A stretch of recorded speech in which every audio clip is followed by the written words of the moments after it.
folks, and welcome to another episode of Michael's Backyard Marina. Well, we're going to go ahead and fix something that I broke a while ago. About 4 years ago when I bought this boat, this 1976 Starcraft, it had a bent prop shaft. And I saw how online on YouTube how you can straighten your prop shaft without disassembling stuff. So I did that. In the process, I didn't have it properly supported, and I broke the cavitation plate a little bit. Well, now that I've got it all apart again, and I'm going to put it all back together for one more time, I thought, well, let's see if I can actually take the opportunity to fix this. I'm hoping I can, and make it right again, because it's been wrong for a little while. I'm about 4 years now, because when I bought this, I put a hydrofoil on it, which is fine and dandy, worked really good. I'm going to put it back on there because I like how these work. These actually, and even on an 18-foot boat, when you're going across some rough water, it really makes the boat feel a lot more stable. It doesn't let it sit there and rock as bad as it would otherwise. It helps keeps you locked down in the water. Plus, it helps with bow rise. It has some performance issues. Not performance issues, things that helps you with your performance. But anyway, I'm going to get you in here close and show you what I did. My hack job I did 4 years ago, and then we're going to do it better today, I hope. If I don't do it better today, then it's just going to be busted still. So let's take a look and see if I can actually make this better. Now, as you can see, this is what used to be here. And I put a lot of JB Weld on it and put it back together and bolted it all up with the hydrofoil. And I also had the little piece that goes underneath here, all clamped all together to kind of help it make it whole again, right? Well, that worked for a little bit. Well, actually, it worked for 4 years. It's still been working if I wouldn't have pulled it apart. But I thought, well, this is an opportunity to make it right and fix it. So that's what we're going to do. I'm going to grind this all. I'll get rid of all this JB Weld off of here, remove all that. And I'm going to see if I can actually get this welded back in place. And I think I'm going to have to use a little filler rod. I don't know whether I'm going to use the soldering method or if I'm going to just use my MIG gun. I might use my MIG gun to tack it back together and then maybe use the torch to do all the filler and so I can grind it and make it look like it never happened. We'll see how that goes.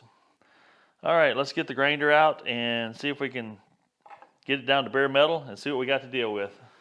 What I'm going to use to clean it up is this little flap disc on my angle grinder, and see, I'm going to remove as little metal as possible yet to get this JB Weld off. So see what we got.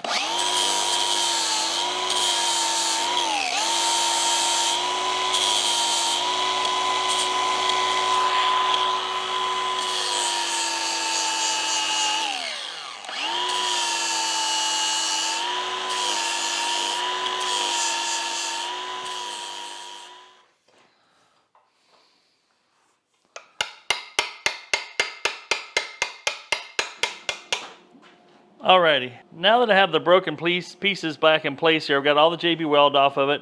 I've actually V'd it out a little bit so I can get some weld penetration down in there to get a good solid adhesion. And I'm also going to leave a little bit of buildup on here. This is actually going to build it up quite a little bit, I should say. Not a lot, but enough. Then I can grind it off smooth and kind of blend it and have a nice solid some extra thickness here to hold it, since it may not be as strong as the original material. Although this stuff doesn't seem crazy strong because it is very thin. And I've also taken some 16th inch diamond plate aluminum I had laying around here, and I've used it to help support this piece in place. And it's going to hold it while I'm welding it.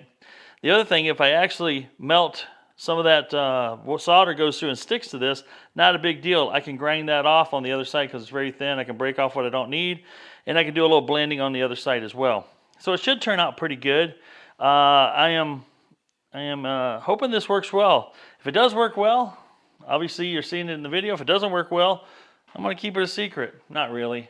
But I want to show you guys, if you have this kind of situation where you can make it good again, why don't you?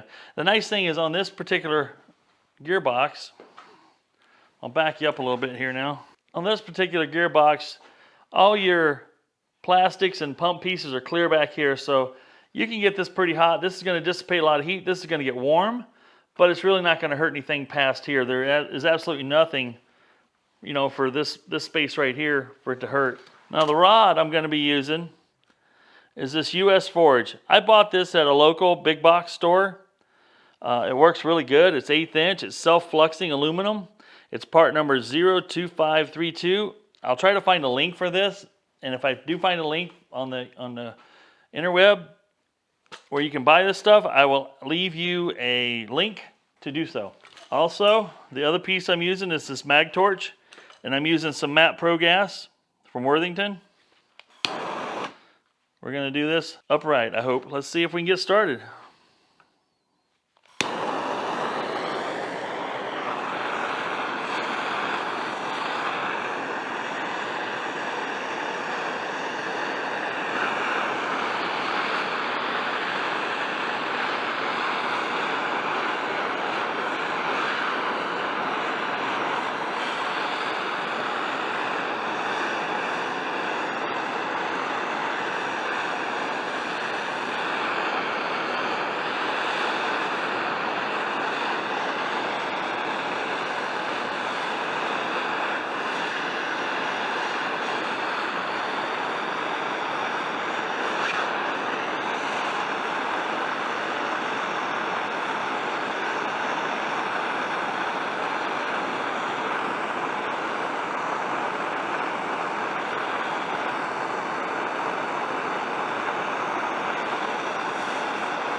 Well, that don't look half bad. Well, so far so good on that. Using this stuff is pretty cool. You got to hit the right temperature. You can also, if your part's not level or flat, it'll try to run on you a little bit. And you got to be sitting there taking that torch and kind of putting it in, putting it out, putting it in and out, and getting that temperature just right as you're feeding the rod. Now, as you might have noticed there, I take the rod when I'm doing it, I'm doing a little bit of a scrubbing action. This stuff has flux built into it, so I'm doing a little scrubbing action on the metal, and it helps clean the surface as it's adhering, which is a good thing, right? And then, as you saw, I just started building it up a little bit so I can have a little bit of stuff to grind and blend and make it look nice. But what you're going to find out, I ended up using 1, 2, 3, 4, and a part of this 5th rod to do all this, which isn't bad. I mean, compared to what this thing cost, that's a pretty good deal, and I can make it look pretty good. We're not done yet. We're going to do some grinding and blending and shoot it with some paint, and let's just see what it looks like when it's all done. But I'm going to show you how to salvage all your spare pieces real quick. It's easy. You're probably going to go, oh, duh, but I'm going to show you anyway. I think we'll go ahead and move the notebook over a little bit. Just take on a steel surface works pretty good for me, but just take your rods and lay them out like this. Cool part is you can just melt them together.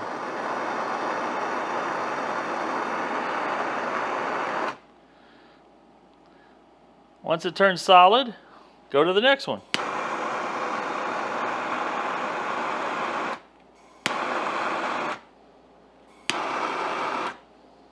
Just like that.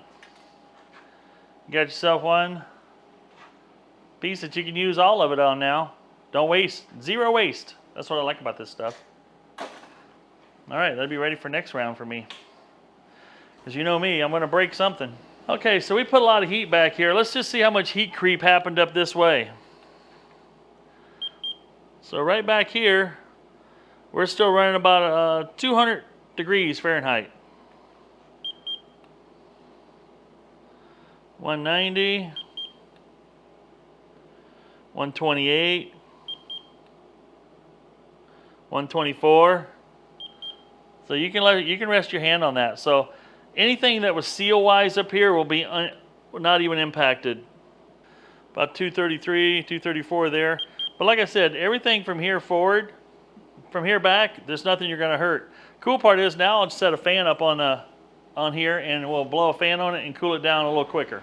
I've got my old box fan sitting right here. We're going to let that sit there and blow on it for a while. We'll give it about a half hour to cool down so I can touch it. Once it's cooled down, we'll get the old disc sander back out on the grinder, and we'll kind of do some blending, and it'll be whole again. It may not be perfect, but it'll be good. All right, she's all nice and cold as a cucumber here. Cool as a cucumber, I guess is the thing. Let's go ahead and see how, there we go. Nice, that didn't stick.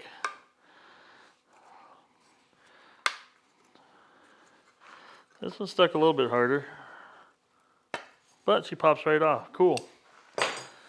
Now we're gonna get the old grinder a hold of it and see if we can make it look nice. First thing I'm gonna do is I'm gonna blend off these edges.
Well, I figured while I got it apart, let's throw a little paint down on the skeg there and make it look like it's a couple decades younger than it is. I mean, why not? All right, folks, well, there you have it. we've got this all welded up. I bolted my hydrofoil back on. Everything's back in one piece, welded together one piece, instead of multiple pieces with cracks in it. Is it perfect? No, not even close to being perfect. Is it good enough? You bet it is. This is going to last quite a while now, unless I smash into something else or try to do something stupid again, like try to press against it while trying to straighten my shaft. That's not going to work. But anyway, yeah, I just thought, wow, while I've got it apart here, let's fix it. Let's fix it right. And yeah, I shot a little paint down below here. Makes it look a little bit better. Doll it up a little bit. You guys look at my upper part of it. You go, why did you paint that when the upper part looks like absolute butt? Because I don't want to paint that. That's all. Anyway, she looks good. I'm still waiting on parts. I got parts ordered from marineengine.com. I've got my water pump. I can go ahead and put my water pump back together on here, which I'll probably do that today, and get the upper part set back on here, refill this with fluid. That way the outdrive is done and ready to bolt back on. I'll get that done today. But that'll be on the reassembly video coming up real soon, where I put this whole 1976 Starcraft back together with the new water pump and everything else associated with that I took off. New drive belt, hoses, thermostat, and so on. Anyway, I hope you guys enjoyed this video. I hope you found it informative and helpful, as always. I think it turned out well. This thing is rock solid again. Yes, I shot a little paint on it. Don't need to, really. We're in freshwater, saltwater people. You need to have paint on your stuff, obviously, to keep the salt from just eating your aluminum alive. But here in the Midwest, salt's not an issue except on our highways and roads, and that just rots our cars out, not our boats. Alrighty, well, I hope you guys have enjoyed this video. Get out there and do something fun. I hope this helps somebody else put something back together in their boat. Now, the other thing you can do, like if you're missing a piece, it's not that big a deal to get another piece of aluminum and fabricate it to look similar to what you got. Put it on there, weld it the same way, finish grinding it and blending it in, and then you've got yourself a repair. I know some people have made that comment about, hey, when I broke my skeg off, I can't, it's at the bottom of the lake, I can't find it. Find you a piece of aluminum. You can go to these hardware stores or big box stores. They have these little pieces of aluminum you can buy here and there. McMaster Car is another one that you could go and buy a small piece of aluminum and then weld it back on, grind it in to fit, and you're done. So, this is Mike saying, if it ain't broke, fix it till it is. I'm out.